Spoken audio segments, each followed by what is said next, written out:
Hello दोस्तों, स्वागत है आप सबका इस YouTube channel star custody point पर। दोस्तों इस वीडियो में हम बात करने वाले हैं 12 board exam crash course वीवीए objective question के रूप में फिजिक्स भौतिक विज्ञान का एक और टॉपिक। ये ऑप्टिक्स का दूसरा पार्ट है दोस्तों। इससे पहले हम लोग एक वीडियो कर चुके हैं ऑप्टिक्स का ही, जो पांचवा पार्ट था आप लोग का क्रैश कोर्स का। ये छठा वीडियो है दोस्तों। इसी तरह का हम लोग मतलब इंड से कर रहे हैं, जो लास्ट चैप्टर है उससे कर रहे हैं, फर्स्ट चैप्टर तक आएंगे। पहले चैप्टर वाइज हम लोग कर रहे हैं, उसके बाद आप लोग को मॉडल सेट, उसके बाद प्रीवियस ईयर्स क्वेश्चन, लास्ट में आप लोग को एग्जाम से 10 से 15 दिन पहले वहाँ पे प्रैक्टिस क्वेश्चन ही चलेगा दोस्तों प्रीवियस ईयर्स का। ठीक है, इस वीडियो में लोग कवर करेंगे दोस्तों प्रकाश का परावर्तन एवं अपवर्तन, गोलीय पृष्ठों पर अपवर्तन, reflection and refraction of light, और दूसरा चैप्टर होगा रिफ्रैक्शन ऑन स्फेरिकल सरफेसेज। इस चैप्टर से अभी तक जितने भी क्वेश्चन पूछे गए हैं दोस्तों, वो सारे क्वेश्चन हम लोग करेंगे ही करेंगे प्रीवियस ईयर्स वाले, और साथ में जो इंपॉर्टेंट क्वेश्चन बनते हैं वो सारे कवर करने वाले हैं। अगर आप भी दोस्तों क्लास 12 के छात्र हैं और आगामी बोर्ड परीक्षा में शामिल होना चाहते हैं दोस्तों, इस वीडियो को लाइक करके जरूर शेयर कर दीजिएगा। और इस वीडियो चैनल को अभी तक सब्सक्राइब करके नहीं रखा है तो चैनल को जरूर सब्सक्राइब करके बेल आइकन को प्रेस कर दीजिएगा, ताकि इसी तरह से जैसे ही नया वीडियो कराऊंगा हर एक सब्जेक्ट का आप लोगों को नोटिफिकेशन मिलता रहेगा। यहाँ पे आप लोगों को हर सब्जेक्ट का क्रैश कोर्स पहले स्टार्ट यहाँ पे बताया जा रहा है दोस्तों चैप्टर वाइज, उसके बाद मॉडल सेट, उसके बाद प्रीवियस ईयर्स क्वेश्चन हर एक सब्जेक्ट का आने वाले हैं। ठीक है, और भी क्वेश्चन का प्रैक्टिस सेट करना चाहते हैं दोस्तों तो इस वेबसाइट की मदद से आप लोग कर सकते हैं, starkastudipine.com। ठीक है, इसका लिंक नीचे डिस्क्रिप्शन में या फिर गूगल पे सर्च कीजिएगा, वहाँ पे आप लोगों को काफ़ी सारे ऑब्जेक्टिव सब्जेक्टिव देखने को मिल जाएंगे, हिंदी और इंग्लिश दोनों मीडियम छात्रों के लिए। वहाँ पे ऑब्जेक्टिव सब्जेक्टिव, ठीक है, चैप्टर वाइज, तो जाके जरूर विजिट कीजिए। और टेलीग्राम पे जरूर ज्वाइन हो जाएगा दोस्तों। अगर इसका पीडीएफ लेना चाहते हैं तो आप लोग को वहाँ पे पीडीएफ जल्द से जल्द हम लोग सभी सब्जेक्ट का आप लोग को टेलीग्राम पे ही देने वाला हूँ, तो जाके जरूर ज्वाइन हो जाइएगा, या फिर टेलीग्राम पे सर्च कीजिएगा स्टार कस्टडी पॉइंट। ठीक है, और इंस्टाग्राम पे भी फॉलो कर लेना दोस्तों, क्योंकि वहाँ पे आप लोग को बोर्ड से रिलेटेड जितने भी न्यूज़ आता है मैं आप लोग को वहाँ पे पब्लिश करते रहता हूँ। चलिए हमें पहला क्वेश्चन देखते हैं दोस्तों। ये सारे क्वेश्चन प्रीवियस ईयर्स के हैं और जो भी इंपॉर्टेंट क्वेश्चन होगा मैं आप लोग को बताते चलूँगा। देखिए, माध्यम 1 से माध्यम 2 को जाने वाली प्रकाश पुंज के लिए क्रांति कोण है थीटा। ठीक है, क्रांति कोण कितना है दोस्तों? ये थीटा, यहाँ पे थीटा छूट चुका है, क्रांति कोण थीटा है। तो प्रकाश का वेग माध्यम 1 में भी है। ठीक है, क्या क्वेश्चन है दोस्तों? माध्यम 1 से माध्यम 2 को जाने वाली प्रकाश पुंज के लिए जो क्रांति कोण है वो थीटा दिया गया है। यहाँ पे थीटा छूट चुका है दोस्तों, यहाँ पे थीटा मान लो थीटा है क्रांति कोण, और प्रकाश का वेग माध्यम 1 में भी है।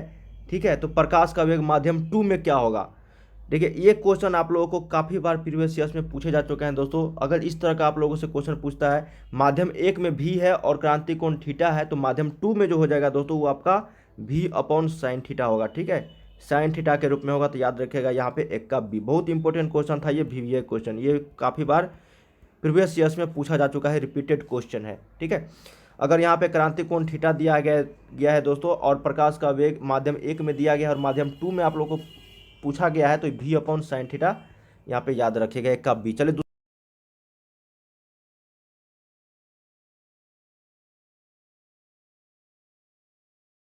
एक स्लैब पर अभिलंब आपतित होता है। ठीक है, स्लैब से गमन के पश्चात सबसे पहले कौन सा रंग बाहर निकलेगा? ये भी प्रीवियस ईयर्स का क्वेश्चन है दोस्तों।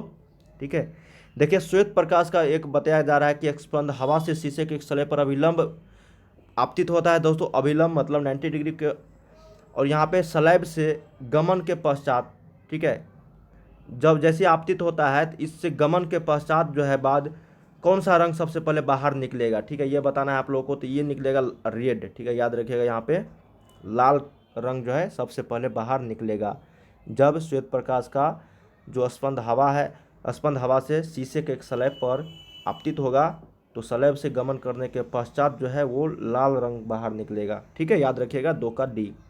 बहुत ही इंपॉर्टेंट क्वेश्चन था, और ये तो काफ़ी इंपॉर्टेंट है दोस्तों, ये इंपॉर्टेंट प्लस भी है। ठीक है, ये हर ईयर्स पूछ दिया जाता है कि मृग मरीचिका का कारण क्या है, the reason of for the marriage is. ये जो है काफ़ी बार ये क्वेश्चन पूछा जा चुका है दोस्तों, तो इसका एक ही उत्तर है अपवर्तन। ठीक है, अपवर्तन और पूर्णांतरिक परावर्तन, ये दोनों है दोस्तों। किसी किसी ईयर्स में आप लोगों को अपवर्तन भी दिया जा सकता है और पूर्ण आंतरिक परावर्तन भी दिया जा सकता है। ठीक है, तो ये ए और बी दोनों हो जाता अगर अलग अलग ऑप्शन रहता तो, लेकिन यहाँ पे एक ही में है, तो ये अपवर्तन और पूर्ण आंतरिक परावर्तन दोनों हो जाएगा, तो याद रखेगा 3 का ए। बहुत ही वीवीआई क्वेश्चन है दोस्तों, ये क्लास 10 से ही पूछा जाता है और क्लास 12 में भी पूछा जाता है। 4 नंबर है कि समतल दर्पण की वक्रता त्रिज्या होती है, the radius of the curvature of a plane mirror is. समतल दर्पण की जो वक्रता त्रिज्या होती है दोस्तों, वो आप लोग को बताना है, तो वो इनफाइनाइट होता है, मतलब अनंत होता है, याद रखिएगा, अनंत होता है। ठीक है, इनफाइनाइट, 4 का ए याद रखिएगा। 5 नंबर है दोस्तों कि तालाब की तली कुछ ऊपर उठी हुई प्रतीत होती है। तालाब की तली कुछ ऊपर उठी हुई, जैसी ये बोला जाए दोस्तों, जैसे आप लोग एक और उदाहरण पढ़े होंगे कि बाल्टी में अगर कोई सिक्का डाल देते हैं तो अगर देखते हैं उसको तो ये जो सिक्का रहता है वो ऊपर दिखाई देता है। वो किस कारण से? तो वो प्रकाश का अपवर्तन के कारण से। ठीक है, ये जो क्वेश्चन है दोस्तों, प्रकाश के अपवर्तन से ही कोई भी वस्तु जो नीचे रखा हुआ है पानी में, ठीक है, वो ऊपर उठी हुई दिखाई पड़ती है। तो याद रखिएगा यहाँ पे 5 का सी, बहुत इंपॉर्टेंट क्वेश्चन था ये भी। 6 नंबर है दोस्तों कि क्रांतिक कोण सघन माध्यम में वह आपतन कोण है जिसके संगत विरल माध्यम में अपवर्तन कोण होता है। क्या क्वेश्चन है कि क्रांतिक कोण संगत क्रांतिक कोण जो है यहाँ पे बताया जा रहा है कि सघन माध्यम में, ठीक है, वह आपतन कोण होता है जिसके संगत विरल माध्यम में अपवर्तन कोण होता है। तो ये भी क्वेश्चन पूछा जा चुका है दोस्तों। तो ये 90 डिग्री आप लोग याद रखिएगा, यहाँ पे 90 डिग्री होता है। क्रांतिक कोण सघन माध्यम में वो आपतन कोण होता है जिसके संगत विरल माध्यम में अपवर्तन कोण होता है वो 90 डिग्री के बराबर। तो याद रखिएगा यहाँ पे 6 का सी, काफ़ी इंपॉर्टेंट ये भी क्वेश्चन था। ठीक है, याद रखिएगा।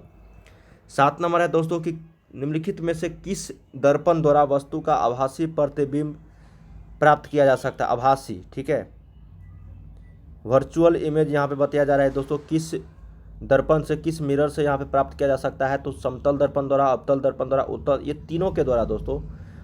समतल दर्पण द्वारा भी आभासी प्रतिबिंब बना सकते हैं, अवतल दर्पण द्वारा भी प्राप्त हो सकता है और उत्तल दर्पण द्वारा भी प्राप्त हो सकता है। तो याद रखिए यहाँ पे 7 का डी हो जाएगा आपका, तीनों के द्वारा। ठीक है, चलिए 8 नंबर देखते हैं कि वस्तु से बड़ा आभासी प्रतिबिंब बनता है। देखिए, वस्तु से बड़ा भी बनता है और आभासी प्रतिबिंब बनता है। उत्तल दर्पण से, अवतल दर्पण से और समतल दर्पण, ये तीनों में बनता है दोस्तों। लेकिन वस्तु से हमेशा बड़ा और आभासी प्रतिबिंब ही बनता है। किस दर्पण से, वो आप लोगों को बताना है। तो वो बनता है आपका अवतल दर्पण से। तो याद रखिएगा यहाँ पे 8 का बी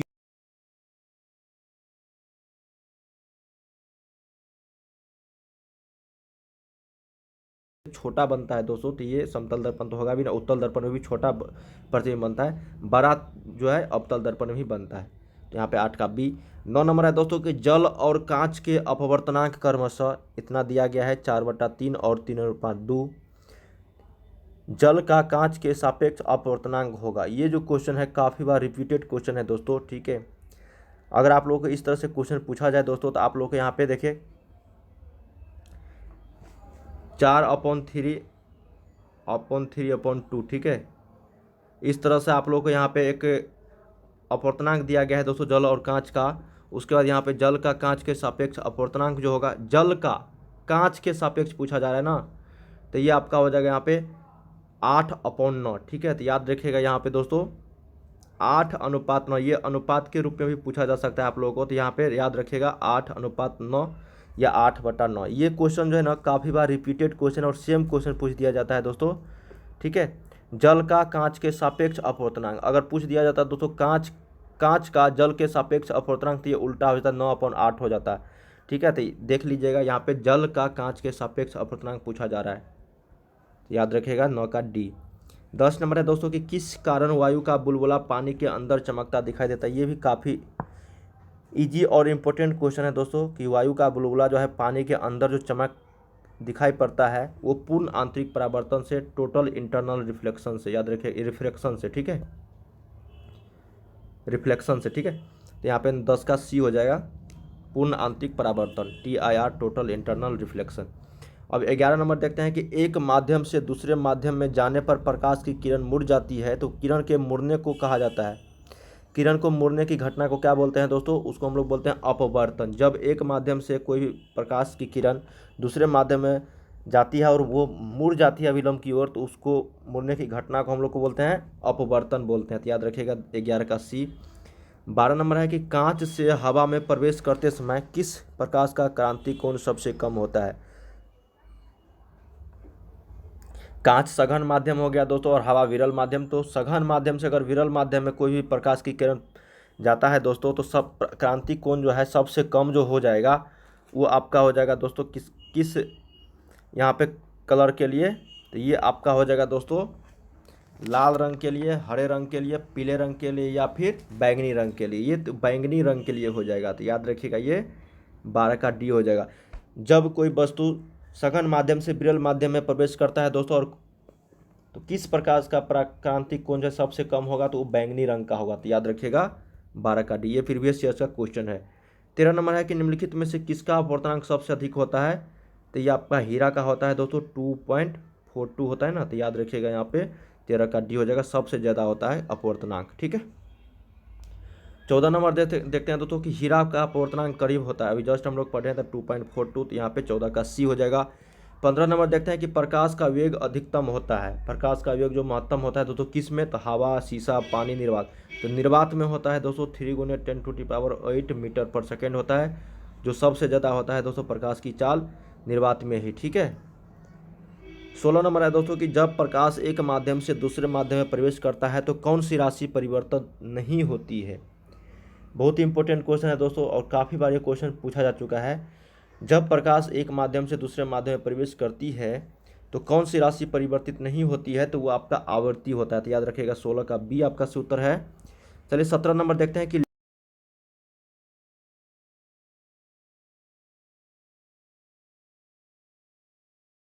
प्रीवियस ईयर्स में, और सभी को लगभग याद ही होता है, ये डायोप्टर हो जाएगा यहाँ पे। 18 नंबर है कि एक उभयतल लेंस जिसका म्यू का मान दिया है, अपवर्तनांक का मान 1.5 के प्रत्येक तल की वक्रता त्रिज्या 20 सेंटीमीटर है, तो लेंस की क्षमता होगा। देखिए वक्रता त्रिज्या यहाँ पे दिया गया है 20 सेंटीमीटर, और लेंस की क्षमता अगर पूछा जाए दोस्तों तो यहाँ पे हो जाएगा आपका क्या? 5 डायोप्टर। ठीक है। वक्रता त्रिज्या यहाँ पे दिया गया है और लेंस उभयतल अपवर्तनांक का मान 1.5 दिया गया है, तो यहाँ से आप लोग को फोकस दूरी निकालना पड़ेगा दोस्तों, और उसके बाद लेंस की क्षमता का फार्मूला लगा के मान निकालोगे तो ये 5 डायोप्टर आएगा। ठीक है। तो याद रखिएगा 5 का ए यहाँ पे, और ये रिपीटेड क्वेश्चन है, काफ़ी बार प्रीवियस ईयर्स में पूछे जा चुके हैं, सेम क्वेश्चन पूछा जाता है दोस्तों, 20 सेंटीमीटर ही दिया रहता है, कोई भी चेंजेस नहीं रहते हैं। 19 नंबर है कि दो उत्तल लेंस अगर परस्पर हम संपर्क में रख देते हैं तो समतुल्य लेंस क्या होगा? The two convex lenses are placed in contact equivalent lens. जब किसी दो लेंस उत्तल लेंस को परस्पर एक दूसरे से के हम संपर्क में रख देते हैं तो समतुल्य लेंस जो बनेगा दोस्तों वो भी आप लोग का उत्तल ही बनेगा, तो याद रखिएगा यहाँ पे 19 का ए हो जाएगा, उत्तल लेंस ही बनेगा। ठीक है। नेक्स्ट है यहाँ पे कि यदि किसी लेंस की फोकस दूरी, क्या क्वेश्चन है दोस्तों? यदि किसी लेंस की फोकस दूरी एफ मीटर हो, ठीक है, यहाँ पे एफ छूट चुका है दोस्तों, यदि किसी लेंस की फोकस दूरी एफ मीटर हो तो इसकी क्षमता का मान क्या होगा? तो इसका मतलब डायोप्टर पूछा जा रहा है, तो लेंस की क्षमता का मतलब फार्मूला क्या होता है? 1/f। डायोप्टर क्षमता पूछा जा रहा है तो यही आपका हो जाएगा 1/f डायोप्टर, तो ये 20 का बी आपका सही उत्तर हो जाएगा। यदि किसी लेंस की फोकस दूरी एफ मीटर हो तो इसकी क्षमता का मान क्या होगा? 1/f dioptre. ठीक है। 21 नंबर है दोस्तों कि कांच के एक अवतल लेंस को जब जल में डुबोया जाता है तब यह हो जाता है, क्या क्वेश्चन है दोस्तों? कि जब कांच के एक अवतल लेंस को जब जल में डुबोया जाता है तब यह हो जाता है आपका कम अपसारी। ठीक है। इसका मतलब समझ रहे हो, वो उत्तल लेंस की तरह व्यवहार करने लगता है। ठीक है। तो याद रखिए यहाँ पे 21 का सी, ये भी क्वेश्चन पूछा जा सकता है। 22 नंबर है कि एक लेंस की फोकस दूरी 20 सेंटीमीटर है तो इसकी क्षमता होगी, बहुत सिंपल और इम्पोर्टेंट क्वेश्चन है ये, 5 डायोप्टर हो जाएगा डायरेक्ट, तो यहाँ पे 22 का क्या हो जाएगा? डी हो जाएगा। ठीक है। 1/d बराबर 1/f वाले फार्मूला से, तो 1 मीटर में दिया गया है तो यहाँ पे 100 हो जाएगा, 100 सेंटीमीटर, और फोकस दूरी तो यहाँ पे 5 डायोप्टर हो जाएगा। ठीक है। 23 है दोस्तों कि जब श्वेत प्रकाश की किरण लेंस में प्रवेश करती है तो निम्नलिखित में से किसमें परिवर्तन होता है? बहुत इंपॉर्टेंट क्वेश्चन है दोस्तों। जब श्वेत प्रकाश की किरण किसी लेंस में प्रवेश करती है तो किस में परिवर्तन हो जाता है? तो वो वेग और तरंगदैर्घ्य दोनों में हो जाता है। ठीक है। याद रखिएगा यहाँ पे 23 का ए, वेग और तरंगदैर्घ्य। ठीक है। वेलोसिटी और वेवलेंथ में। अब बात आता है दोस्तों यहाँ पे 24 नंबर की दो लेंस जिनकी क्षमता -15 डायोप्टर और 15 और यहाँ पे 5 डायोप्टर है, दोनों को अगर संयुक्त कर देते हैं दोस्तों तो उसकी फोकस दूरी कितनी होगी? तो इसको हम करेंगे तो यहाँ पे -10 डायोप्टर हो जाएगा, और इसकी फोकस दूरी आपको निकालना है दोस्तों, तो यहाँ पे 1/d होता है फोकस दूरी, तो यहाँ पे सेंटीमीटर में सब ऑप्शन है दोस्तों, तो ये 100 हो जाएगा, यहाँ पे -10, तो यहाँ पे माइनस आपका 10 सेंटीमीटर हो जाएगा। ठीक है। तो यहाँ पे 24 का से उत्तर क्या हो जाएगा दोस्तों? आपका बी -10 सेंटीमीटर। बहुत इजी क्वेश्चन थे ये, और ये क्वेश्चन पूछा जाता है, काफ़ी बार प्रीवियस ईयर में पूछा भी जा चुका है।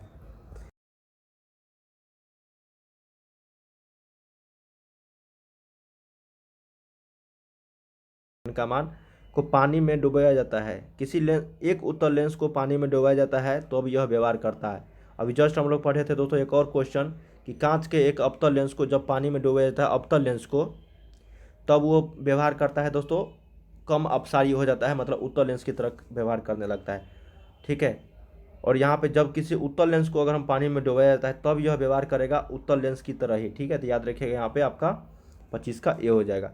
तो दोस्तों हम लोग इस चैप्टर से ऑप्टिक्स चैप्टर से 2 पार्ट में हम लोग वीडियो कवर किए हैं। ऑप्टिक्स में इतने ही क्वेश्चन पूछे जाते हैं दोस्तों आप लोगों को, ऑब्जेक्टिव क्वेश्चन, तो आप लोग जरूर देख लीजिएगा दोनों पार्ट को। और उम्मीद करते हैं इस वीडियो के माध्यम से आप लोग को काफ़ी सारी जानकारी मिली होगी और पता भी चल गया होगा दोस्तों किस तरह के लेवल रहते हैं। और एक भी क्वेश्चन यहाँ पे आप लोग को नहीं लगा होगा कि ये इंपॉर्टेंट नहीं है। सारे क्वेश्चन मैंने आप लोग को इंपॉर्टेंट ही बताए हैं जो प्रीवियस ईयर में पूछे जा चुके थे और जो इंपॉर्टेंट क्वेश्चन बनते हैं। ठीक है, इसी तरह के काफ़ी सारे ऑब्जेक्टिव क्वेश्चन आने वाले हैं दोस्तों।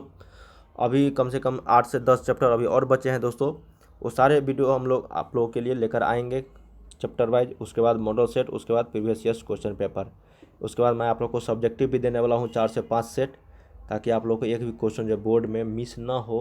ठीक है, काफ़ी सारे क्वेश्चन मैं आप लोग को देने वाला हूँ। तो बन रहिएगा दोस्तों चैनल पे और चैनल को सब्सक्राइब करके बेल आइकन को प्रेस कर दीजिएगा। वीडियो पसंद है तो लाइक ज़रूर करना और वीडियो को शेयर जरूर कीजिएगा। टेलीग्राम और इंस्टाग्राम पे जरूर फॉलो कर लेना। और भी क्वेश्चन का प्रैक्टिस सेट करना चाहते हैं तो वेबसाइट पे जाके प्रैक्टिस सेट कर सकते हो।